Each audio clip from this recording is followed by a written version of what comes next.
So discussions were around two partially miscible liquids which are not clearly miscible, but when forced to do so by the application of temperature, either by raising the temperature or by lowering the temperature, we are able to get a clear solution.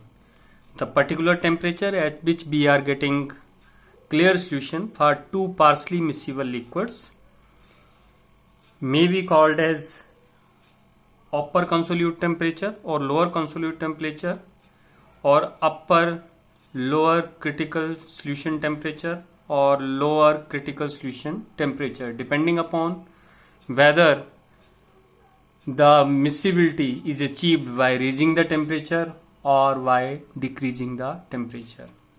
And in that context, we have already discussed phenol and water system. Now there is another system here, triethylamine and the water system. Triethylamine is a base.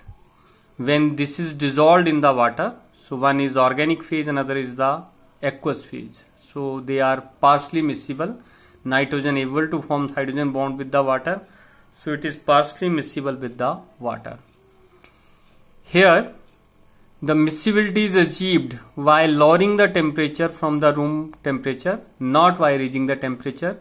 So in this case we are not having UCST, but we are having LCST, lower critical solution temperature. As you gradually decrease the temperature, a stage comes that below which it is clearly miscible liquid, clear solution is obtained for triethylamine and water, and that particular temperature is 18.5 degree.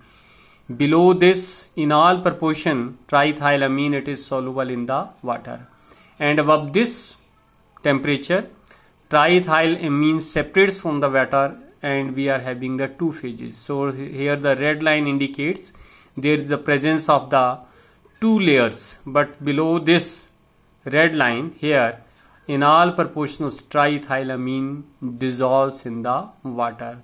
So triethylamine in water is having LCST instead of UCST. There is another example, the nicotine and water system. These are such system. Nicotine and water system is a such system which is having LCST as well as UCST. Means for this we are having the upper critical solution temperature as well as lower critical solution temperature. So see here, graph closes from all sides. Here this point indicates the UCST, it is 208 degrees Celsius. Downward this is 60.8 degrees Celsius, that is the LCST. So one is upper critical solution temperature, lower is the lower critical solution temperature, and the area here which is just shown, this in this area we are having the two layers, one is of the nicotine, another of the water, and outside this area we are having the clear solution of nicotine and the water. So this is a system which is an example of which is having both UCST and LCST. Pressure simultaneously is having solvation effect of the two liquids. Whenever we apply pressure, then UCST, upper critical solution temperature, generally decreases, and this also happen in the nicotine water system. If you apply pressure, then the area under the curve decreases gradually. So by the application of pressure, the graph reduces to the inner graph here.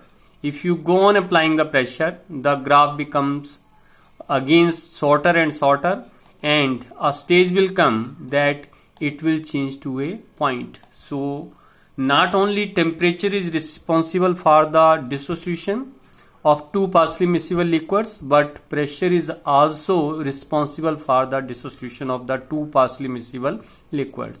So in all proportions except the central point here, the nicotine and water, they will be soluble, or they will give the clear solution by the application of pressure and temperature.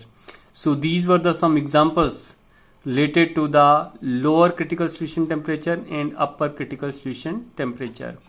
Now let us discuss what is the effect of impurities on the critical solution temperature. Impurity when we are having, as it is clear that we are having two phases which are not mixing with each other, they are partially miscible. So one layer is separate, another layer is separate.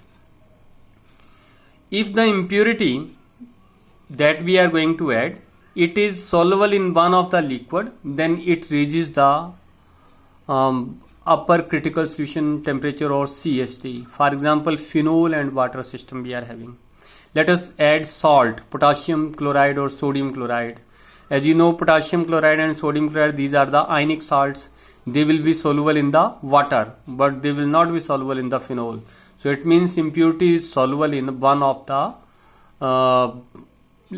phase only. It is not soluble in the another phase. In such a case, sodium chloride and potassium chloride, they will raise the temperature, upper critical solution temperature. And if it happens that impurity is soluble in the both of the liquids, then CST is lowered. So again, taking the example of the phenol and water system, if we add soap is soluble in the phenol as well as soap is soluble in the water. So soap will lower the upper critical solution temperature of the phenol and the water. So simple case, if impurity is soluble in one of the liquid, then CST is raised. If impurity is soluble in both of the liquids, then CST is lowered. And this just we have discussed, pressure lowers the CST. In turns, it forces the two liquids to dissolve. So this is about partially miscible liquids. There were three categories of which were in discussions. Only two we have discussed. Clearly miscible liquids, and regarding that, discussions were regarding the vapor pressure, distillations that we have discussed in the first few videos, and in the last one, it is the critical solution temperature that is related with the partially miscible liquids. And a third one is also there, which is not in your syllabus, that is clearly immiscible liquids. Thank you very much.